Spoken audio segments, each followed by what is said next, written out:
gente querida, alegria do encontro. Estou aqui nesse ativismo delicado por uma estética da vida viva. Hoje, para o quarto domingo do Advento. E a gente está fazendo essa série, o Advento Terrano. Semana 4, somos fogo. Então, para quem ainda não pegou, é legal, porque eu estou usando o advento como um pretexto. Mas o que a gente está tensionando, fazendo um índice, é para esse conceito de terrano. Então, isso não serve só para o advento. Né? Então, faça aí a maratona. Comece lá da pedra, porque eu vou compondo pensamento semana a semana. Depois somos planta, depois somos ar. Então vamos lá, né? Para o advento terrano, somos fogo. Ai, tô com uma tossinha, vocês vão me perdoar. Primeiro, gente, por Gaia. Eu repito esse começo aqui, porque eu acho muito importante a gente afirmar os motivos que nos levam a agir. Isso é sempre, toda hora, porque é a questão da repetição da vontade, de afirmação da potência, né? Muito bem. E o agradecimento, claro, à professora doutora Débora Danovski, vocês já viram que ela é um chuchuzinho, né? Pela tradução do termo em inglês, bound, para o terrano. E aí, uma escolha. Então, a gente teve, né? No reino mineral, terra, a gente escolheu pedra, somos pedra. Do reino vegetal, água, somos planta. Do reino animal, ar, bicho, a gente escolheu ar. Reino nominal, fogo. Eu escolhi fogo. E aí eu justifico por que eu escolhi fogo. Porque é um aspecto, né? Todo ano eu faço de um jeito. Dessa vez eu escolhi fogo ao invés de reino nominal ou gente, como de outras vezes, pois queria fazer o exercício de deslocamento do olhar, de ultrapassar sensos habituais ou clichês e enfatizar o fogo como elemento da vontade. Né? Então, assim, no popular, hoje eu estou com os nés, no popular, o elemento fogo é quase sempre associado à vitalidade, à força de vontade, à ação. E, claro, o nosso ativismo delicado é a ação, quer inspirar a ação de outras pessoas. Simboliza o exercício da vontade e a conquista da liberdade para algumas pessoas também. E lá na antroposofia, a gente tem esse fogo como esse princípio, né? Essa chama que nos move. Então, as referências gerais estão aqui. A gente está com tudo isso lá no site, então você entra no ninaveiga.com.br, clica lá em Vivências de Época, tem a primeira, é o Advento Terrano, depois vem as Noites Santas Delicadas, você já dá uma passadinha lá para marcar os vídeos e tal. E aí já tem uma biblioteca vasta lá, que a gente está usando hoje, eu já coloquei também, tá bom? E eu aconselho vocês a dar uma passadinha, apesar de que eu desloquei para a página do Advento 2 vídeos que tem a ver, 3, que tem a ver com esse nosso olhar, lá no Ativismo Delicado, dá uma olhadinha no Tenda Filosófica, porque a gente foi caminhando muito próximo desses conceitos que a gente está trazendo aqui agora. Um porquê?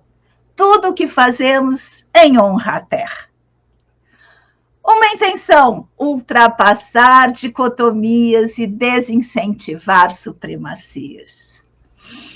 Um efeito de sentido pretendido, fazer ver. A minha intenção aqui é que você que está passando por aqui, você que segue já o nosso trabalho de ativismo delicado, você que é pesquisadora, ao passar por aqui, compreenda que existe esse lugar, né, do pensamento terrano. Então, fazer ver que existem gentes a pensar e exercitar outros modos possíveis de compor o mundo.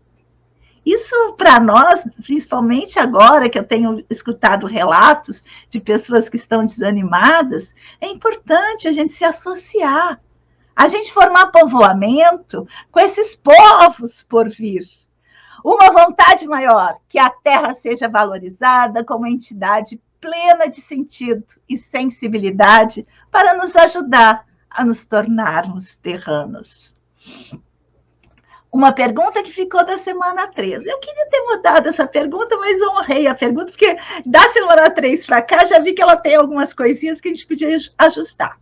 Quais qualidades precisamos desenvolver para poder pensar, sentir e agir como terranos? Eu já não usava esse terranos aí não, mas vamos em frente.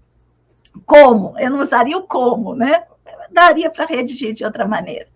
O fio do pensamento em retrospectivo. Então, aqui eu acho importante a gente dar uma olhada no caminho para puxar o fio vermelho da compreensão. Então, para começar a responder com aquilo que a gente já intuiu juntas nos 3 episódios anteriores. Primeira coisa, inspirado no nosso autor principal, que dá título a esse advento terrano, Bruno Latour.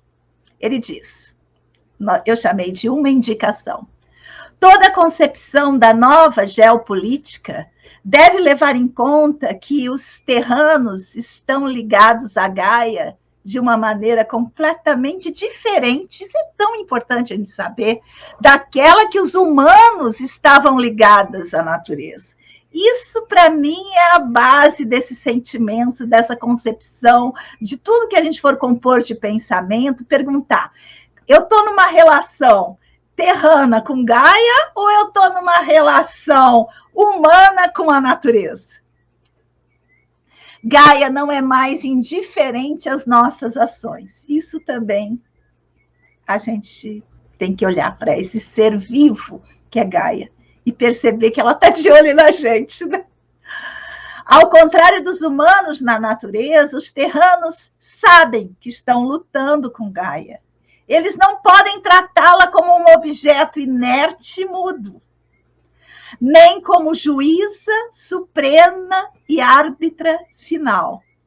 É nesse sentido que os terranos não entram mais em um relacionamento infantil de mãe e filha. Terranos tornam-se adultos. Eu acho isso... Eu até nem colocaria tão lutando. Eu acho que a gente está dançando com Gaia, claro. Isso foi no primeiro encontro, né? Somos terra. Agora aqui somos planta.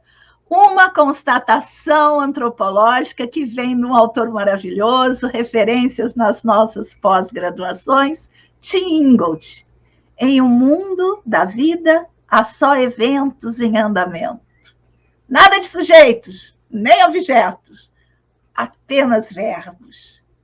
Então, para a gente se deslocar dessa humanidade tóxica que a gente se tornou, para a gente entrar numa potência terrana, cada coisa tem que ter valor de relação, de processo conosco. Seja o controle remoto do ar, seja o que for. Uma pessoa, uma planta. E no encontro do ar, eu trago uma questão de Schiller. Por quê? Porque não é o nosso guarda-chuva teórico, mas é que eu estou empurrando isso, claro, dentro do meu olhar, dentro do lugar onde eu estou. É perspectival essa conversa. Traduzindo para uma nova linguagem, eu traduzi o Schiller. O terrano brinca somente quando é terrano, no pleno sentido da palavra. E somente é terrano pleno quando brinca. Então, esse sentimento do brincar terrano, ele não permite acumulação, ele não permite guerra, ele não permite opressão. A gente está numa utopia, né? A gente está construindo essa utopia juntos. Quais são, então, agora puxando aqui para esse nosso encontro, quais são, então, essas qualidades desses 3 últimos encontros que a gente vai usar para esse encontro fogo? Quais são algumas qualidades que podemos perceber nessa retrospectiva? Primeiro, relação afirmativa, não filial com a natureza. Ou seja, relacionamento com Gaia é um relacionamento de adulto para adulto, coisa rara, tanto entre humanos, né, quanto a nossa relação com qualquer coisa. A gente sempre é ou uma criança que usa e abusa e descarta e joga fora as coisas como se não valessem nada. A gente é sempre infantiloide. Ai, não vou fazer isso, não. A segunda coisa que a gente pode ter visto aí, ultrapassagem da concepção sujeito-objeto. Perceber os verbos.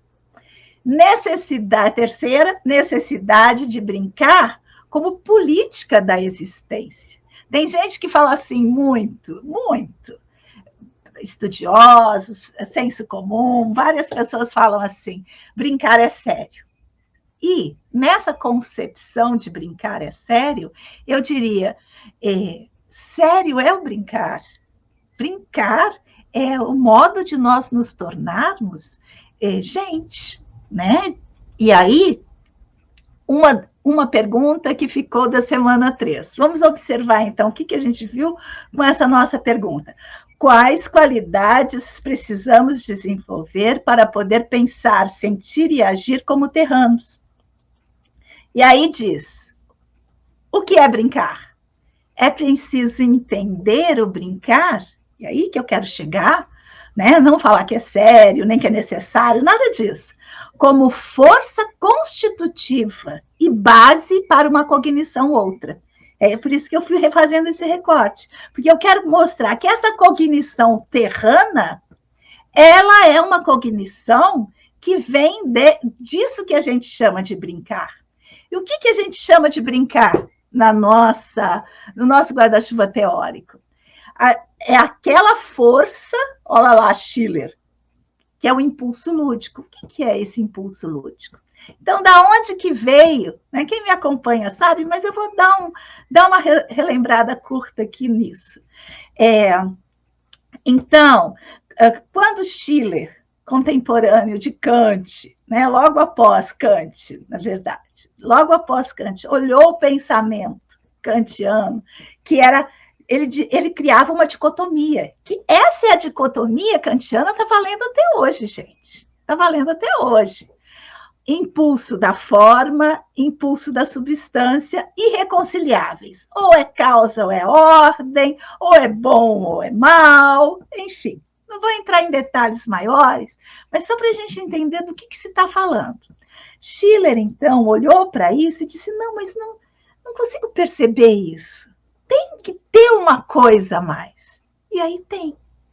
Que é esse impulso lúdico que me permite, ora está no caos, ora está na forma, ora está no bom, ora está no mal. Simultâneo. Essas forças. E agora a gente podia evoluir isso para o pensamento complexo, mas vamos caminhar para isso, mas não ainda, estou trazendo a base.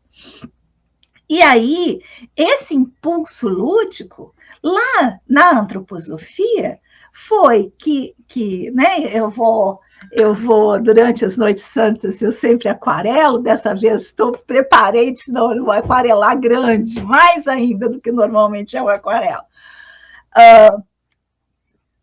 Rudolf Steiner chama de arte, porque ele está falando dos elementos em composição. Que horas que terminam a vermelho e começa o amarelo? Que espectro imenso de laranjas que podem surgir. Então, esse exercício não é só estético. Tem gente que fala assim, essas pinturas antroposóficas é a mesma coisa. Não é a mesma coisa. Porque o que está valendo ali não é o que fica na parede, podia até virar e vira, né, gente? Anotação, recadinho, capa de caderno.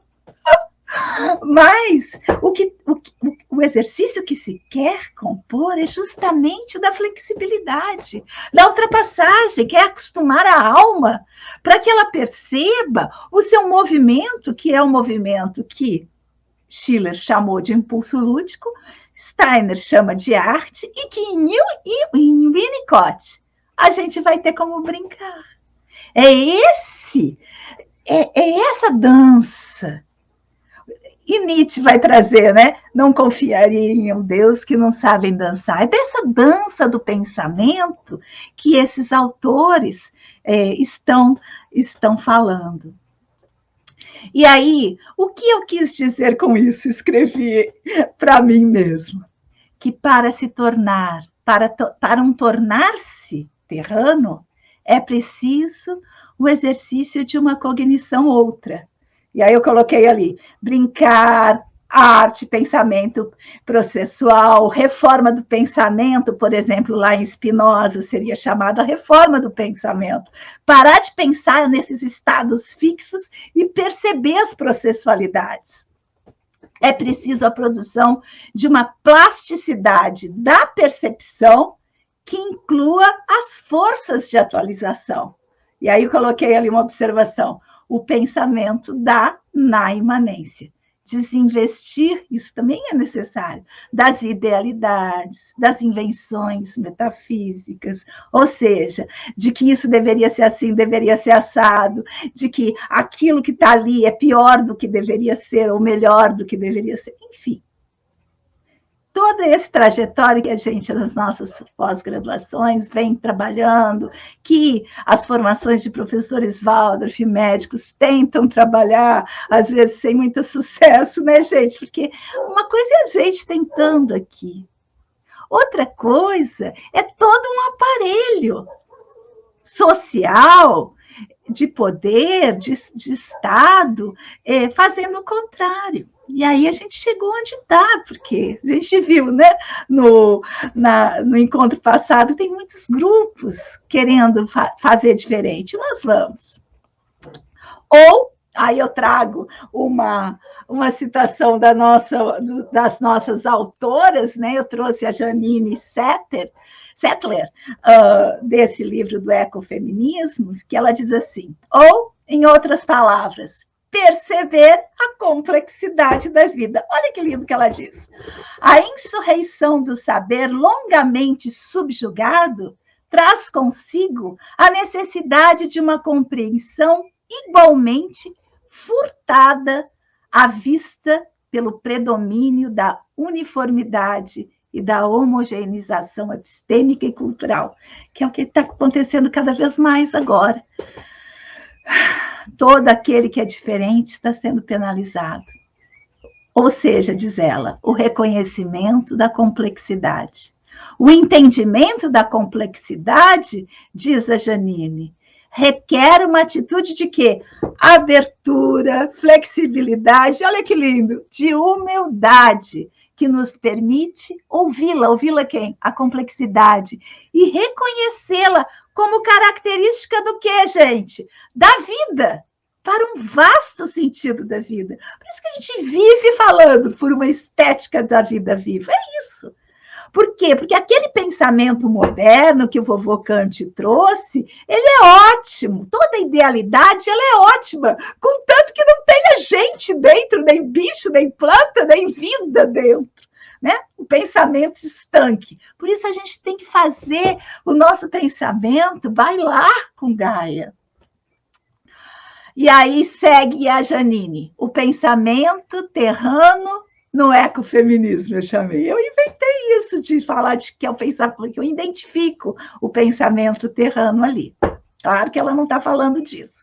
Ela está falando do ecofeminismo, que é uma desses grupos incríveis, uma dessas linhas filosóficas, políticas, que estão vivendo, lutando, fazendo ações para uma estética da vida viva. Diz ela, a sobrevivência da natureza e a sobrevivência humana dependem da mudança de paradigma, que é o que a gente está falando agora. Pensar em processos, fazer a percepção brincante, tudo isso. a mudança de paradigma. E é por isso que a linda da Vandana Shiva fala de um imperativo ecológico e político de diversidade em prol dos direitos de todas as espécies. E eu aqui estou incluindo de todas as espécies e de todas as coisas que existem, até mesmo disso aqui, até mesmo disso aqui, de qualquer objeto, de qualquer coisa que existe, de qualquer elemento. Então, em prol de tudo que há, porque a hora que a gente tiver uma relação afetiva com cada coisa, a gente não vai entrar no rol do consumo, do desgaste, a gente vai cultivar os nossos poucos elementos. E continua a Janine. E da descentralização, então, é por isso que Vandana Shiva fala de um imperativo ecológico e político de diversidade em prol dos direitos de todas as espécies e da descentralização do controle sobre a Terra e sobre nossos modos de vida. O humano não pode continuar fazendo como faz. Fogo, um elemento para a 4ª semana do Advento. É preciso manter a chama acesa para gerar o calor e produzir devires ativos. Um fogo, esse fogo, que não conclui, que não dizima, mas faz a manutenção do calor do coração, da vida. Precisamos continuar e continuar, insistir e produzir futuros, aquecer os devires. E é isso que eu vou propor agora para a gente. Um autor que veio do futuro, ele! Futuro por quê? Porque, gente, cadê? Nem consigo pegar que eu estou preso aqui. Não consigo. Eu estudo demais o Boaventura, mas ele é demais para mim, sabe? Faz anos que eu estudo, eu leio desde antes das epistemologias do Sul, desde a graduação que eu venho nessa luta com ele, e é demais, ele me tira do lugar. Então, Boaventura de Souza Santos é professor catedrático, jubilado da Faculdade de Economia da Universidade de Coimbra. Ele está aí, gente. Entrem nas lives, ele está aí nas conversas, ele está aí. Aproveitem que ele está com 80 e tantos anos. Aproveitem esse pensador. Então, eu disse assim, tenho lido muito, mas ainda são apontamentos. Vamos estudar juntos? Pergunto eu, para quem estiver assistindo isso em algum momento da sua vida. Palavras e conceitos para um estudo futuro. Eu estou dizendo aqui, é preciso estudar, estudar, estudar. Num exercício de educação que alinhe pensar, sentir e agir. Ao invés de concluir, abrir novas perspectivas. Então, são tópicos do pensamento do Boaventura de Souza Santos, o artigo da onde eu tirei isso, que é bem resumido, bem bom, está lá no site para vocês lerem, compreenderem como tem coisa para a gente fazer e lutar e vencer e ir em frente, né, gente? Vencer a própria inércia. 1. Cosmopolitismo subalterno. 2. Pensamento pós-abissal. Ecologia de saberes. Interconhecimento. Copresença radical. Sociologia das emergências. Só da gente pensar nesses conceitos, a gente fala assim, gente, o que é isso que ele está falando, não é? Vou trazer algumas coisas. Para uma ecologia dos saberes é preciso... Ou melhor, desculpa, uma ecologia de saberes é preciso. Isso significa que a tarefa da crítica que se avizinha não pode ficar limitada à geração de alternativas. Olha que lindo!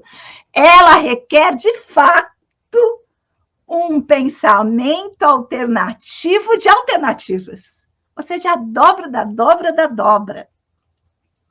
E aí a voz do professor, eu vou trazer, porque eu acho que é importante a gente trazer ele aqui para encerrar esse nosso fogo e para nos encher de vontade, de fogo para estudar, porque através da reforma do pensamento, através do exercício, a gente vai contaminando outras pessoas, a gente vai mudando. Eu quero acreditar e acredito demais nisso. Cada uma de nós, na sua micropolítica, pode transformar esse mundo.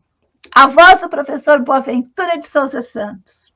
O cosmopolitismo subalterno contém uma promessa real, apesar de o seu caráter ser de momento claramente embrionário. A gente está nascendo, né? Um povo por vir. De fato, para capturá-lo é necessário realizar o que chamo, o professor está falando, sociologia das emergências. Esta consiste numa amplificação simbólica de sinais, pistas e tendências latentes, que, embora dispersas, cada um está fazendo as suas coisas, que, embora dispersas, embrionárias ou fragmentadas, apontam para uma nova constelação de sentido, tanto no que diz respeito à compreensão como à transformação do mundo.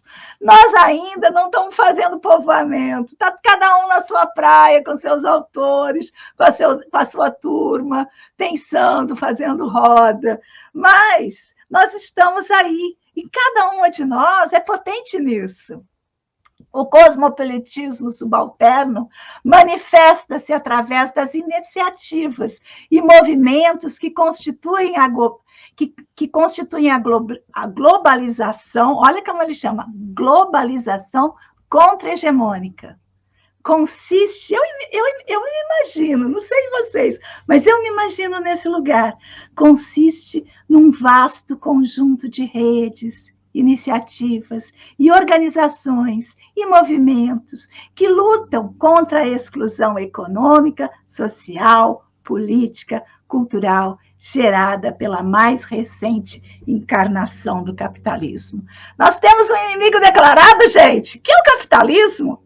Ele que sustenta o patriarcado, ele que sustenta todo esse lixo, o fascismo, o nazismo, que agora está querendo imperar no mundo. É ele. E aí, eu estava lendo esse outro, agora dei uma viajada, tá bom? Eu estava lendo esse outro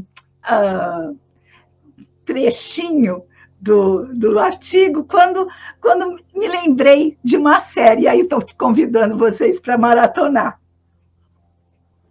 Olha só, para maratonar, pensando no terrano.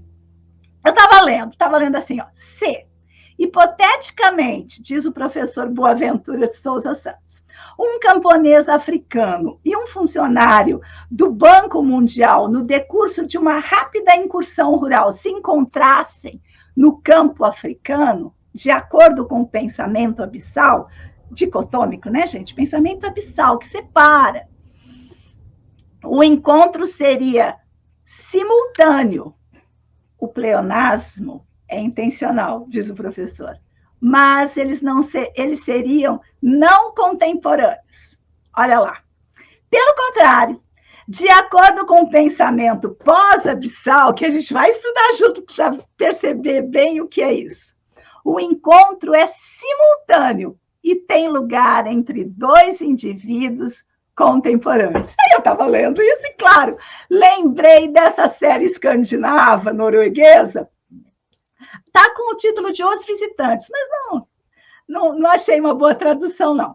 É na HBO. O que a gente pode observar, além de pensar, claro, no contemporâneo ao contemporâneo?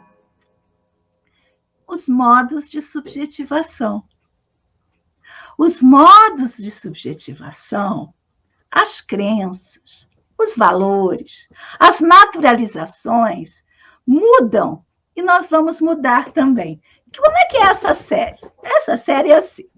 Até anotei aqui, deixa eu ver. Acompanha o misterioso aparecimento de pessoas do passado, da Idade da Pedra, da Era Viking, é uma série norueguesa, e do século XIX. Elas estão ali num lago, dá um brilho e aparece esse povo, vem da água. Elas surgem no presente. E aí começa uma relação incrível. E aí a gente pode perceber como esse viés, que tudo isso mudou. E se daqui a 200 anos alguém for fazer uma série com a gente, vai olhar assim, nossa, olha aquele povo, como é que era, como que eram separatistas, como que as crenças bobas que eles tinham, como que eles não conversavam, não lidavam de igual com as pedras, com as plantas, com os bichos. Vai ser assim, acredito eu, na minha utopia. Para encerrar, vale a pena lembrar a voz de uma querida que nos deu o ar, Débora Danowski. A história e os povos sempre podem nos surpreender. Também acho isso, viu, gente? A pergunta que fica agora para o advento terrano. Como as qualidades que procuramos exercitar para tornar-se terrano colaboram terapeuticamente para o bem viver? Porque eu acho que é isso que a gente tem que entender. Quando a gente começa a querer exercitar esse outro pensamento terrano, essa ação terrana, isso nos faz bem, isso nos alimenta. Um Natal maravilhoso para cada uma de vocês. Eu agradeço demais ter vocês aqui me escutando, para tentar unir forças do povo terrano, para que a gente fortaleça Gaia, para que ela resista, e nós junto dela, tá bom? Um beijo grande, gente. Fiquem bem, viu?